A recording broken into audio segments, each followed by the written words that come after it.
ጤና ይስጥልን የተከበራችሁ የጣና ዕለታዊ መረጃ ተሳፋሪዎቻችን እነሆ የዕለተ ታህሳስ 13 ቀን 2018 ዓ.ም መረጃዎቻችንን ይዘን ቀርበናል። በቅድሚያም የመረጃዎችን አንኳር ነጥቦች ወደ እናንተ እናደርሳለን። የፋኖ ኃይሎች ከአገዛዙ ጦር ጋር የከተማ ውጊያ ሲያካሂዱ በደፈጣ ጥቃት ደግሞ የሬጅመንት መሪውን ጨምሮ 2 ፓትሮል ሰራዊት ሙትና ቁስለኛ ማድረጋቸው ተሰምቷል። ውጊያዎቹም የቀንና ሌሊት ሆነው ቀጥለዋል። ዝርዝር የግንባር መረጃዎችን ይዘናል። የተባበሩት አረብ ኤምሬቶች ሚስጥራዊ ወታደራዊ የአየር ትራንስፖርት ወደ ኢትዮጵያ በገፍ እየተጓጓዙ መሆኑ ተሰምቷል። ወታደራዊ በረራዎቹ ምን አይነት የጦር መሳሪያ ይዘው የታረፉ የሚለውን መረጃ ልንነግራችሁ ይዘናል። በሰዓቱ ወደ እናንተ ይደርሳል። የተከበሩ አቶ ዮሐንስ ቧያለው የክስ መዝገብ ላይ ከመጋረጃ የመሰከረው ግለሰብ ማንነት ታወቀ። የተከበሩ አቶ ዮሐንስ ቧያለው የክስ መዝገብ ላይ ከመጋረጃ ጀርባ የመሰከረው ግለሰብ ማንነት ታወቀ። መረጃው አለ ሰምታላችሁ። ዓለም አቀፉ የአየር ትራንስፖርት ማህበር ያወጣው አዲስ መረጃ እንደሚያመላክተው በተለያዩ ሀገራት ወደ ውጭ መላክ ሳይቻል የተያዘው የአየር መንገዶች የገንዘብ መጠን አሳሳቢ ደረጃ ላይ ደርሷል። በተለይም በኢትዮጵያና በኤርትራ ያለው የገንዘብ መጠን መጨመሩን ሪፖርቱ ጠቁሟል። ይህም አንዱ የዕለቱ መረጃ ነው። ታደምጣላችሁ። ካሜራ የተገጠመላቸው ገቢ ሰብሳቢዎች 11 ሰዓት ላይ ካሜራ ለቢሮአቸው ካስረከቡ በኋላ ድጋሚ በመውጣት ዘረፋ ላይ እየተሰማሩ መሆኑ ታወቀ። ዝርዝር መረጃውን ይዘናል ሰምታላችሁ። በተለያዩ የሥራ መስኮች ሐሰተኛ የትምህርት ማስረጃዎች መኖራቸውን የሚያሳይ ፍንጭ መገኘቱ ተከትሎ ብሎም የዲግሪ ወረቀት ሽያጭ እንደነበረ ከተደረሰበት በኋላ ብሔራዊ ባንክ የሀገሪቱ ባንኮች ውስጥ ያሉ ሰራተኞች የትምህርት ማስረጃ ላይ ማጣራት እንዲያደርግ አዟል። ይህንን መረጃ ይዘናል እነግራችኋለን። የተወደዳችሁ አድማጮቻችን አብራችሁን ስትቆዩ እነዚህንና ሌሎችን መረጃዎች ሰማላችሁ። አክብሮታዊ ግብዣችንን እያስቀደምን ወደ ዝርዝር መረጃዎቹ እናመራለን።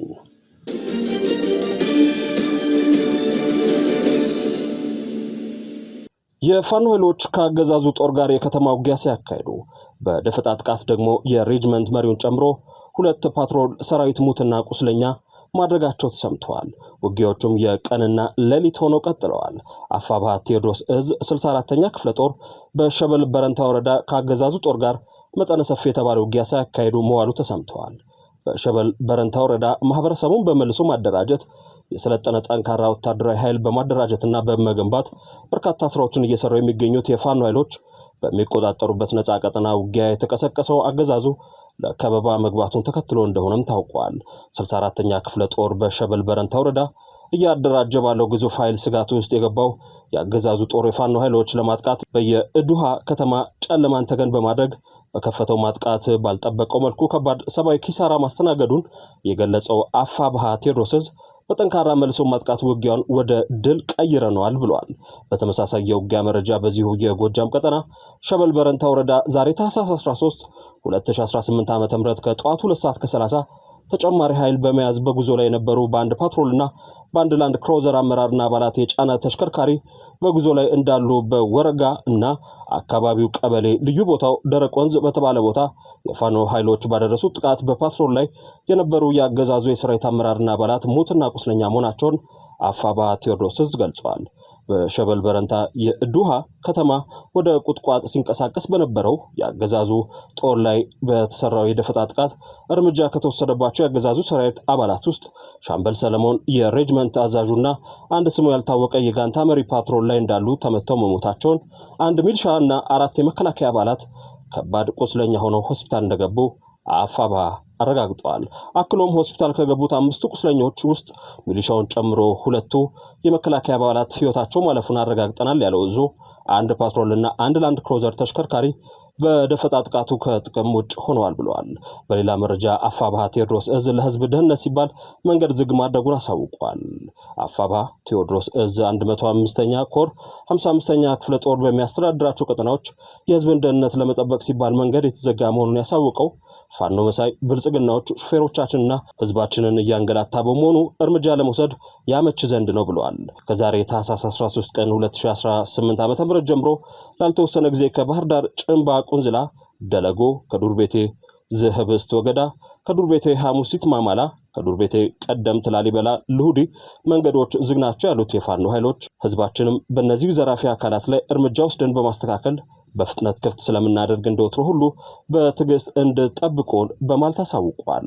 በሌላ መረጃችን ያገዛዙ ኃይሎች በጎንደር ሻውራ ከተማና አጸደ ማርያም አካባቢ በፈጸሙት ጥቃት 2 ታዳጊዎች መገደላቸው ተሰምተዋል። ሟቾቹ በእረኝነት ላይ የነበሩ የ10 ዓመትና የ15 ዓመት ታዳጊዎች መሆናቸውን ከአካባቢው ነዋሪዎች ሰምተናል። ማዕከላዊ ጎንደር ዞን አለፋ ወረዳ ሻውራ ከተማና አጸደ ማርያም ካምፕ አድርጎ የሚገኘው የብልጽግናው አገዛዝ በከፈተው የዘፈቀደ የሞርተርና የዲሽቃ ተኩስ በከብት እረኝነት ላይ የነበሩ 2 ታዳጊዎች መገደላቸውን በአካባቢው ምንም አይነት የፋኖ እንቅስቃሴ እንዳልነበረ ነው ከአካባቢው ነዋሪዎች ለማረጋገጥ የተቻለው። የዘፈቀደ ተኩስ በመክፈት ህፃናትና ነፍሰ ጡር እናቶችን ሳይቀር መረሸን፣ ታዳጊ ሴቶችን መድፈር፣ ሃይማኖታዊ ስፍራዎችን ማርከስ ልዩ መግለጫ ሆኖ የቀጠለው ያገዛዙ ሰራዊት በየዕለቱ መሰል የጦር ወንጀሎችን በመፈጸም ላይ ነው።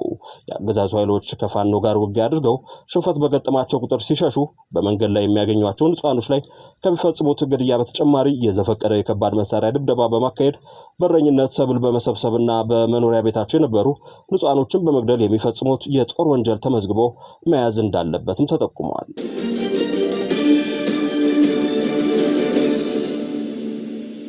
የተባበሩት አረብ ኤምሬቶች ሚስጥራዊ ወታደራዊ የአየር ትራንስፖርት ወደ ኢትዮጵያ በገፍ እያጓጓዙ መሆኑ ተሰማ። ባለፉት ጥቂት ወራት ውስጥ ከተባበሩት አረብ ኤምሬቶች የተነሱ ወታደራዊ ጭነት በረራዎች ወደ ኢትዮጵያ የሚያደርጉት ጉዞ በከፍተኛ ሁኔታ እየጨመረ መጥቷል ተብሏል። በተለይም ባለፉት 2 ወራት የታየው የወታደራዊ በረራ ቁጥሩ የበዛ መሆኑም ታውቋል። ገለልተኛው የኦሲን ተመራማሪ ሪችቴድ የእነዚህ በረራዎች ምንነትና ከድንገተኛ ጭማሪ በስተጀርባ ያለውን ምክንያት ለመረዳት በረራዎቹን በዝርዝር ተከታትሏል። እንደ ተመራማሪው ገለጻ በጥቅምትና ህዳር ወራት በድምሩ 37 ከተባበሩት አረብ ኤምሬቶች ጋር የተገናኙ ወታደራዊ በረራዎች ኢትዮጵያ መግባታቸውም ተመዝግበዋል። እነዚህም 27 በንግድ የጭነት አየር መንገዶች የተመላለሱ በረራዎችና 4 ወታደራዊ የጭነት በረራዎች ናቸው ተብሏል። ከነዚህ በተጨማሪም ቢያንስ አንድ ግዙፍ የጭነት አውሮፕላን ከአቡዳቢ አልሪፍ አየር ኃይል ቤዝ ተነስቶ በሞምባሳ ኬንያ በኩል አዲስ አበባ ቦሌ ዓለም አቀፍ አውሮፕላን ማረፊያ መግባቱም ተረጋግጧል። እንዲሁም በጥቅምትና ህዳር ወራት የጦር ኃይሎች ጠቅላይ ኢታማዦር ሹም ጀነራል ኢሳ አልማዝሩኢን ጨምሮ የኤምሬቶች አየር ኃይል ከፍተኛ ወታደራዊ መኮንኖች የሚጠቀሙባቸው ሲኤል 600 ጀቶች አዲስ አበባ መግባታቸው ተመዝግበዋል። በዚህ ታህሳስ ወር ደግሞ የበረራው መጠን በከፍተኛ ሁኔታ ጨምሮ በቀን አማካኝ 2 በረራዎች ወደ ኢትዮጵያ ተደርጓል ተብሏል። ይህም ከወሩ መጀመሪያ ጋር ሲነጻጸር የ3 እጥፍ ጭማሪ አሳይቷል። እንደ መረጃ ምንጩ ከሆነም 12 የተነሱ የሳተላይት ምስሎች በቢሾፍቱ ሐረር ሜዳ አየር ኃይል ቤዝ 2 የጭነት አውሮፕላኖች መኖራቸው ተረጋግጠዋል። አንደኛው አውሮፕላን ከሶማሊላንድ ፑንትላንድ ቦሳሶ አውሮፕላን ማረፊያ ተነስቶ ወደ ሐረር ሜዳ ሲመላለስ እንደነበር ተስተውሏል። ሁለተኛው አውሮፕላን ደግሞ ማዕቀብ የጣለበት የሩሲያ አየር መንገድ አውሮፕላን ሲሆን ከአቡዳቢው አልሪፍ አየር ኃይል ቤዝ ተነስቶ ወደ ኢትዮጵያ መጥቷል። አንድ የጭነት አውሮፕላንም ከአቡዳቢ ተነስቶ በቀጥታ ባህር ዳር አውሮፕላን ማረፊያ ማረፉ ተመዝግቧል። ይህ በአይነቱ የመጀመሪያው የቀጥታ የጭነት በረራ ሲሆን አውሮፕላኑ የቻይና ሰራሽ ወታደራዊ መሳሪያዎችን ሲያመላልስ እንደነበርም ታውቋል። የባህር ዳር አውሮፕላን ማረፊያ በቅርቡ መጠነ ሰፊ እድሳት እንደተደረገለት ይታወሳል። ከነዚህ በረራዎች በተጨማሪ በሶማሊላንድ በኩል የተደረጉ ሚስጥራዊ ወታደራዊ ጭነቶች መኖራቸውም ታውቋል። ባለፈው ወር ከበርበራ ሶማሊላንድ ወደ ኢትዮጵያ የገባ ከፍተኛ የወታደራዊ መሳሪያዎች ጭነት የሚያሳይ ተንቀሳቃሽ ምስል ወጥቷል። ጭነቱ የመሳሪያ ኮንቴነሮችን እና ቢያንስ 21 ለጦር የተዘጋጁ ፒክአፕ መኪናዎችን ያካትታልም ተብሏል። ይህ ጭነት በድሬዳዋ በኩል ወደ ኢትዮጵያ መግባቱ ተረጋግጧል። በርበራ ወደብ በተባበሩት አረብ ኤምሬቶች ኩባንያ ዲፒ ወርልድ የሚተዳደር መሆኑ ይታወሳል። እነዚህ በረራዎች ከሱዳን ጦርነት ጋር በቀጥታ ስለመያያዛቸው እየተነገረ ነው።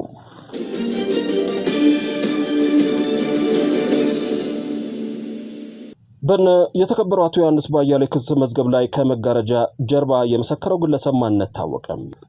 ተከበሩ አቶ ዮሐንስ ቧያሌው መዝገብ ከመጋረጃ ጀርባ የመሰከረው ግለሰብ መቶ አለቃ አሰፋ አድማሱ መሆኑ ተረጋግጧል። ግለሰቡ በምዕራብ ጎጃም ዞን የቋሪት ወረዳ ተወላጅ ሲሆን እስከ 2016 ዓ.ም ታህሳስ አጋማሽ ድረስ በገረመው ወንዳወቅ ብርጌድ ስር የፋኖ አባል ነበር ተብሏል። ግለሰቡ የክልሉ ግብርና ቢሮ ኃላፊና የቀድሞው የባህር ዳር ከተማ ከንቲባ ድረስ ሳህሉ የቅርብ ዘመድ ሲሆን ከዚሁ ባለስልጣናትም ሽልማት መቀበሉንም ተጠቅሷል። ከዚህ በተጨማሪም በስር ላይ ከሚገኙት የምክር ቤት አባሉ ከአቶ ክርስቲያን ታደለ ጋር የቅርብ ዘመድ መሆኑ ተገልጿል። አቶ ክርስቲያን ታደለ ምርጫ ሲወዳደሩ ምርጫውን አሸንፈው የምክር ቤት አባል እንዲሆኑ ቅስቀሳ ሲያደርግም ነበር ተብሏል። ይሁን እንጂ ግለሰቡ ጥቅም ፈላጊ በመሆን በመንግስትም በታጋዮችም ዘንድ ለመመስገን ጥረት ያደርግ እንደነበር የቅርብ ማስረጃዎች ያሳያሉ ተብሏል። በዚህም በቋሪት በፍኖተ ሰላምና በባህር ዳር ቤትና ሌላ ንብረት ያለው ሲሆን በአሁኑ ወቅት ፋኖን በመክዳት ከመንግስትና ከብልጽግና ፓርቲ ጋር እየሰራ ይገኛል። ግለሰቡ በአሁኑ ወቅትም በአዲስ አበባ የተለየ ጥበቃ እየተደረገለት እንደሚገኝ ምንጮች ጠቅሰዋል። ግለሰቡ ለፍትህ ሚኒስቴር ቃል በገባኸውና እኛ ባልን መሰረት አልመሰከርክም፣ ይህንን ያደረግከው ደግሞ ከተከሳሾች ጋር ተደራደር ነው የሚል ዛቻና ማስፈራሪያ እየደረሰበት እንደሆነ የአቃቤ ሕግና የደህንነት ምንጮች አረጋግጠዋል። ከመጋረጃ ጀርባ የመሰከረው ይህ ግለሰብ ሊታሰርና ክስ ሊመሰረትበት እንደሚችልም ተገልጿል።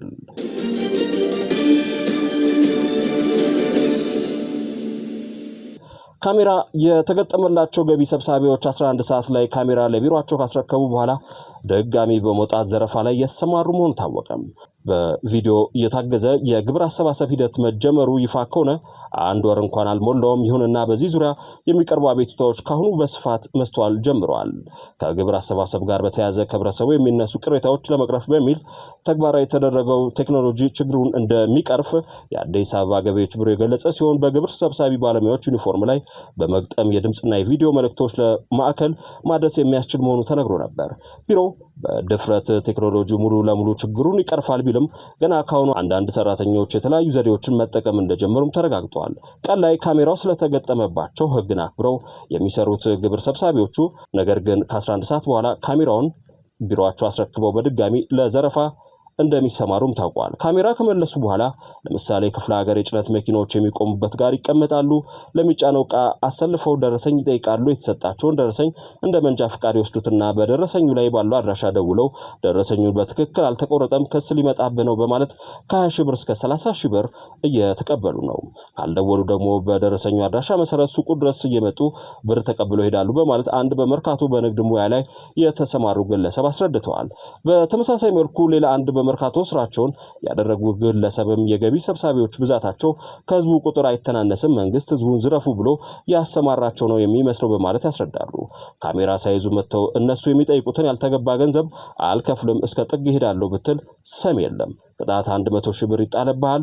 100 ሺህ ቅጣት ደግሞ የሚያስከትለው ሌላ ጣጣ አለ። በቅጣቱ ምክንያት ኦዲት ይጠሩሃል። እንደገና ደግሞ ኦዲተሮች የኦዲት ግኝት አለብህ በሚል አይተኸው የማታውቀውን ገንዘብ በሚሊዮኖች ይጠሩልሃል በማለት ተናግረዋል። ብዙ ጊዜ ገቢ ሰብሳቢዎቹ ጉቦ ሲጠይቁ ለምሳሌ ለኛ 100 ሺህ ትከፍላለህ ወይስ ለመንግስት 300 ሺህ ይህንን ምርጫ ያቀርባሉ። አንድ የሚጠሩት ገንዘብ ላይ እንደማይደራደሩም ታውቋል። ይህ የሚሆነው በአነስተኛ ነጋዴ ላይ ነው። ትላልቅ ነጋዴዎችን ምን እንደሚያደርጓቸው ፈጣሪ ወቀው። እኔ በጣም አስጠልቶኛል፣ ግድ ሆኖብኝ እንጂ እዚያ ስራ ቦታ ባልሄድ ከራስ ምታትና ጭንቀት ድናለሁ በማለት አንድ ነጋዴ ይናገራሉ። ሱቁ ከተከፈተ በኋላ ዘግተን እስክንወጣ ከባድ ውጥረት ነው ያለው። ሰዎች ከሌላ ቦታ ይዘውት የመጡትን ፌስታል ወደ ሱቅ ይዘውብኝ እንዳይገቡ ደጅ ላይ እጠብቃለሁ በማለት ይናገራሉ። ይህንን ሲያስረዱም ከሌላ ቦታ ይዘውት የመጡትን ፌስታል ይዘውት ገብተው እሱን ይዘውት ሲወጡ የገቢዎች ሰራተኞች ደረሱ ማለት ከ20 እስከ 30 ሺህ ብር ያስተፋዋል። ሰዎች ይዘውት የገቡት ዕቃ እዚያ ሱቅ ላይ የማይሸጥ ዕቃ እንኳን ቢሆን አይሰሙህም ብለዋል።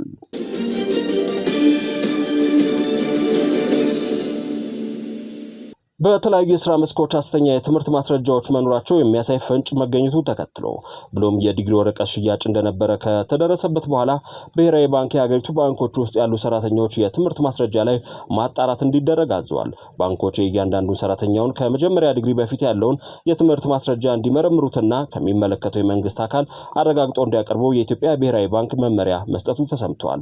በመመሪያው መሰረት እያንዳንዱ ሰራተኛ የዲግሪ ትምህርቱን ከመጀመሩ በፊት ያለውን የትምህርት ማስረጃ ማረጋገጫ ማቅረብ አለበት። ባንኮች ሰራተኞቻቸውን ወደ ዲግሪ ትምህርት የተሸጋገሩበትን የ12ኛ ክፍል ሰርተፊኬት ወይም ዲፕሎማ አረጋግጠው መቅረብ ይጠበቅባቸዋል። የ12ኛ ክፍል ማለፊያ ነጥብ አስመዝግበው በቀጥታ ወደ ዲግሪ ትምህርት የገቡ የባንክ ሰራተኞች ከኢትዮጵያ የትምህርት ምዘናና ፈተናዎች አገልግሎት ማረጋገጫ እንዲያቀርቡ ተብሏል። በዲፕሎማ ደረጃ 4 የትምህርት ማስረጃ ዲግሪ የተማሩ ሰራተኞችን በተመሳሳይ ከሚመለከታቸው የክልልና ከተማ አስተዳደር ተቋማት ማረጋገጫ ማቅረብ ይጠበቅባቸዋል። ሰራተኞች ለዲግሪ ትምህርት መግቢያ ያስመዘገቡት የዲፕሎማ ማስረጃ ትክክለኛነት የሚረጋገጠው ማስረጃው ከተገኘበት ክልል የቴክኒክና ሙያ ኤጀንሲና ከተማ አስተዳደሮች የስራና ስልጠና ቢሮዎች ነው። ባንኮች ይህንኑ የብሔራዊ ባንክ መመሪያ ለሰራተኞቻቸው ማሳወቃቸውም ተሰምተዋል። አንዳንድ ባንኮች ከግል ከፍተኛ ትምህርት ተቋማት መረጃ ላስመዘገቡ ሰራተኞቻቸው ላይ ያተኮሩ ሲሆን አስከትለው የሁሉም ሰራተኞች መረጃ የማረጋገጥ እቅድ ይዘዋል። ብሔራዊ ባንክ መመሪያ ከማውረዱ በፊት አንዳንድ ባንኮች በራሳቸው ተነሳሽነት የሰራተኞቻቸውን የትምህርት ማስረጃ የማረጋገጥ ሙከራ አድርገዋል። ይሁን እንጂ የትምህርት ማስረጃ ማረጋገጥ አሰራራቸው ከመሰረቱ ሐሰተኛ ባለ ዲግሪዎችን ለመለየት አያስችልም የሚል ትችት ቀርቦበታል። ባንኮች ከዚህ ቀደም በራሳቸው መንገድ የሞከሩት የትምህርት ማስረጃ ማረጋገጥ አሰራር የሰራተኛ ዝርዝር ልኮ ከዩኒቨርሲቲዎች ማረጋገጫ መጠየቅ ላይ የተመሰረተ ነው። በተለይ የግል ዩኒቨርሲቲዎች በኩል ተማሪያችን ነበሩ ወይም አልነበሩም የሚል ምላሽ በቂ የትምህርት ማስረጃ ማረጋገጫ መሆኑ ላይ ጥያቄ አስነስተዋል። የግል ከፍተኛ ትምህርት ተቋማት የቁጥጥርና ክትትል አሰራሩ የፈጠረውን ክፍተት ተጠቅመው በዲግሪ ወረቀት ሽያጭ ላይ ተሰማርተው እንደነበር ትምህርት ሚኒስቴር መግለጹ ይታወሳል። በዚህ ምክንያት የትምህርትና ስልጠና ባለስልጣን የግል ከፍተኛ ትምህርት ተቋማት በራሳቸው የዲግሪ ወረቀት አትመው መስጠት እንዳይችሉ አግዷቸዋል። ባለስልጣኑ በግል ከፍተኛ ትምህርት ተቋማት ላይ ባደረገው ማጣራት በ10 ዓመት ካስመረቁት 1.1 ሚሊዮን ተማሪዎች መካከል ከ100 ሺህ በላይ ሐሰተኛ የትምህርት ማስረጃ ያስመዘገቡ መሆናቸው እንደደረሰበት መግለጹ ይታወሳል። ሐሰተኛ የትምህርት ማስረጃ ከተገኘባቸው ግለሰቦች መካከል ከፌዴራል እስከ ክልል የመንግስት ከፍተኛ አመራሮች ይገኙበታል ተብሏል።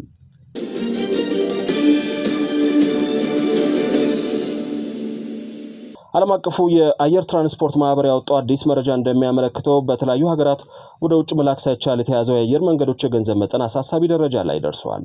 በተለይም በኢትዮጵያና በኤርትራ ያለው የገንዘብ መጠን መጨመሩን ሪፖርቱ ጠቁሟል። በተቋሙ መረጃ መሰረት በኢትዮጵያ ወደ ውጭ ሳይላክ የቆየ ገንዘብ መጠን 54 ሚሊዮን የአሜሪካ ዶላር ደርሷል።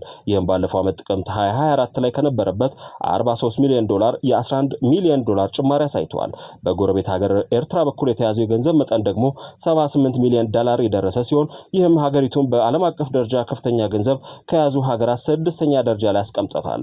ኢትዮጵያ በ2024 አጋማሽ ላይ የብር ዋጋን በገበያ እንዲወሰን ማድረጓን ተከትሎ የተያዘው ገንዘብ ከ149 ሚሊዮን ዶላር ወደ 43 ሚሊዮን ዶላር ዝቅ ብሎ የነበረ ቢሆንም አሁን ላይ አሃዙ በድጋሚ ማደግ መጀመሩ ተመላክቷል። በዓለም ዙሪያ በድምሩ 1.2 ዶላር የተከማቸ ሲሆን 89 በመቶ የሚገኘው በሚከተሉት 10 ሀገራት ውስጥ ነው። በተለይ በቀዳሚነት አልጄሪያ 307 ሚሊዮን ዶላር፣ ሞዛምቢክ 91 ሚሊዮን ዶላር፣ ኤርትራ ደግሞ 78 ሚሊዮን ዶላር፣ በስምንተኛ ደረጃ ላይ የምትገኘው ኢትዮጵያ ደግሞ 54 ሚሊዮን ዶላር መድረሱም ተነግሯል።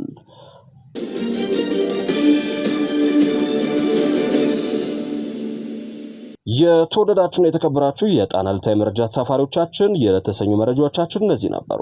ዕለታዊ የጣና መረጃዎች እንዲደርሷችሁ ቻናላችንን ላይክ እና ሰብስክራይብ በማድረግ ቤተሰብ ይሁኑ።